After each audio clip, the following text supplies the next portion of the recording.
Good morning students. आज हम बात करेंगे परिवार की। परिवार हमारी सामाजिक समूह की सबसे छोटी इकाई है और प्रत्येक मनुष्य किसी न किसी परिवार का सदस्य है या रहा है।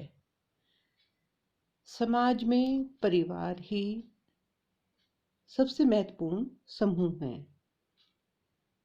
मानव की समस्त संस्थाओं में परिवार एक आधारभूत और एक सर्वव्यापी सामाजिक संस्था है। संस्कृति के सभी स्तरों पर, यानी कि चाहे कोई सभी स्तर रहा हो, किसी न किसी प्रकार का पारिवारिक संगठन हमें अनिवार्य रूप से देखने को मिलता है। परिवार शब्द अंग्रेजी भाषा के फैमिली शब्द का हिंदी रूपांतर है। अंग्रेजी शब्द फैमिली जो है वो लैटिन भाषा के फैमिलियस से निकला है। फैमिलियस शब्द का अर्थ क्या है? एक ऐसे शब्द से लगाया जाता है जिसमें माता पिता, बच्चे, नौकर और यहाँ तक कि दास भी शामिल होते हैं। लेकिन वास्तव में इस शाब्दिक अर्थ से परिवार का वास्तविक अर्थ स्पष्ट नहीं होता।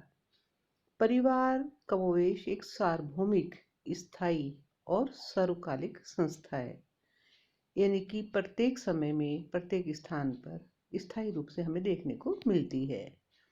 और ये संस्था क्या है? ये स्त्री पुरुष के सेक्स रिलेशन को सामाजिक स्वीकृति प्रदान करती है और संतानोत्पत्ति एवं उत्पन्न संतान के पालन पोषण की व्यवस्था करती है। स्त्री पुरुष के संबंध को निश्चित करती है, उनसे उत्पन्न संतान के पालन पोषण को तय करती है।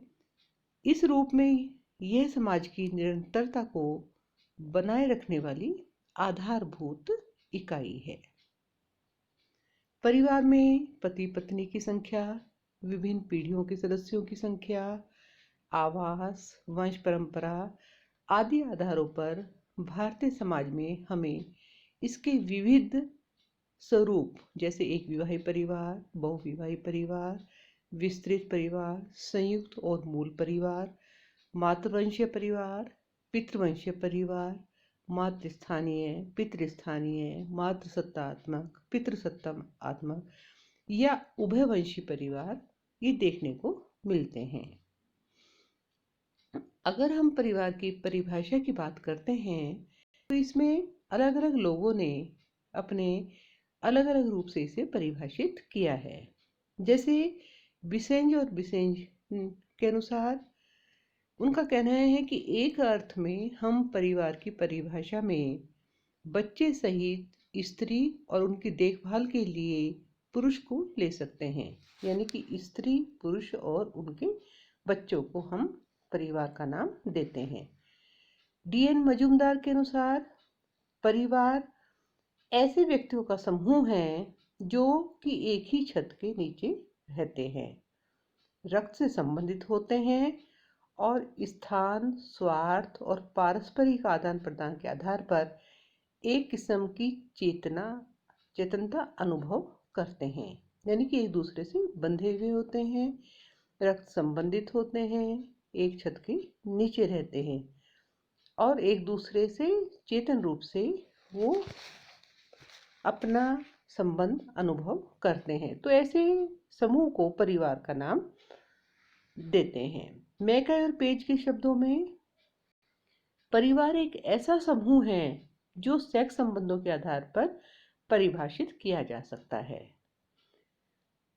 यह इतना छोटा और स्थायी है कि इसमें संतानोत्पत्ति एवं उनका पालन पोषण किया जा सकता है, यानी कि एक स्त्री पुरुष का एक संबंध जिसे कि समाज की स्वीकृति मिली हुई होती है, उनसे उत्पन्न संतान का पालन पोषण उनके द्वारा किया जाता है।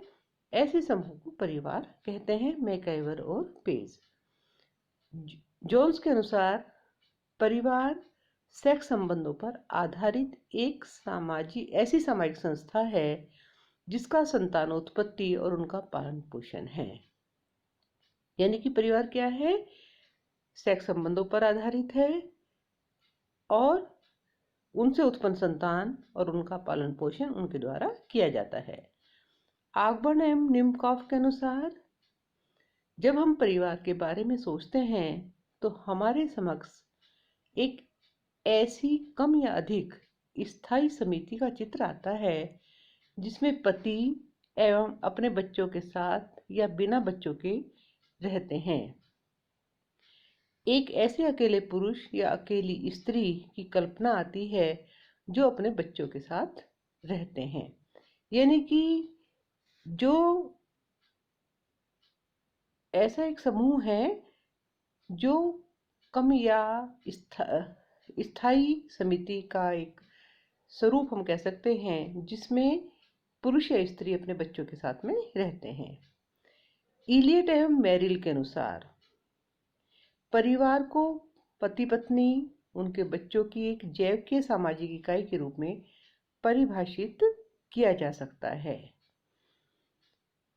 इसी तरह से कैसेयर के अनुसार परिवार को हम संबंधों की वह व्यवस्था समझते हैं जो माता पिता और उनकी संतानों के मध्य पाई जाती है। यानी कि अगर हम कुल मिलाकर के देखते हैं तो परिवार में पति पत्नी एवं बच्चों का होना आवश्यक है। इसमें किसी भी एक के अभाव में हम उसे परिवार न कहकर गृहस्थ कहेंगे। परिवार एवं गृहस्थ के सदस्य एक ही हों यह संभव है। प्रत्येक परिवार एक गृहस्थ भी है किंतु सभी गृहस्थी परिवार नहीं है। तो एक ऐसा समूह कह सकते हैं कि जिसमें परिवार में माता पिता और उनकी संतान जो है वो परिवार का निर्माण करते हैं। यानी कि परिवार एक समूह है, एक संघ है, एक संस्था के रूप में है, जिसमें दोनों चीजें होते हैं, पति पत्नी के संबंध हैं, माता पिता और बच्चों के संबंध हैं, और उसके अलावा भाई बहनों के संबंध भी हमें उसमें देखने को मिलते हैं। और उसके अलावा परिवार का जो निर्माण है कुछ मूल उद्देश्यों या आवश्यकताओं को पूरा उसके द्वारा किया जाता है, जैसे सेक्स संबंधों का नियमन करना, संतानोत्पत्ति करना, बच्चों का पालन पोषण, शिक्षण, समाजीकरण, उनके आर्थिक, सामाजिक और मानसिक उन्हें संरक्षण प्रदान करना। ये सब कार्य परिवार के सदस्यों के द्वारा किए जाते हैं और वो परस्पर अधिकारों और कर्तव्यों से बंधे होते हैं। परिवार की सांस्कृतिक विशेषता यह है कि परिवार समाज की संस्कृति की रचना, सुरक्षा, हस्तांतरण एवं संवर्धन में भी योग देती है। अब हम बात करते हैं परिवार की विशेषताओं या परिवार के लक्षणों की। परिवार जो है विभिन्न कार्यों को संपन्न करने वाली एक संस्था है। इसकी सामान्य विशेषताओं या लक्षणों की बात अगर करते हैं तो मैकाई और पेज ने इसके कुछ सामान्य लक्षण बताए हैं, जैसे सेक्स संबंध। परिभाषा में भी मैंने आपको बताया कि एक परिवार जो है उसमें उनके एक स्त्री और पुरुष के बीच में सेक्स संबंध के आधार पर उसका निर्माण होता है या उसका महत्वपूर्ण लक्षण है। और ये संबंध परिवार के विवाहित सदस्यों के बीच ही स्थापित होता है, यानी कि उसको समाज की स्वीकृति प्राप्त होती है। उसके अलावा वैवाहिक स्वरूप, यानी कि प्रत्येक परिवार जो है विवाह के बाद ही अस्तित्व में आता है और वो विवाह का जो स्वरूप है वो बहुपति विवाह, बहुपत्नी विवाह, उसके विभिन्न स्वरूप हमें समाज में देखने को मिलते हैं। लेकिन जो स्वरूप उस समाज के द्वारा स्वीकृत माना जाता है वही उस परिवार का आधार बनता है। उसके अलावा नामकरण एवं वंश परंपरा की प्रणाली, यानी कि परिवार में बच्चे का नामकरण की भी एक व्यवस्था होती है। बच्चे या तो पिता के नाम से जाने जाते हैं या माता के नाम से। दो प्रकार के परिवार होते हैं, पितृवंशीय परिवार और मातृवंशीय परिवार। पितृवंशीय परिवारों में पिता के नाम से परिवार जाना जाता है।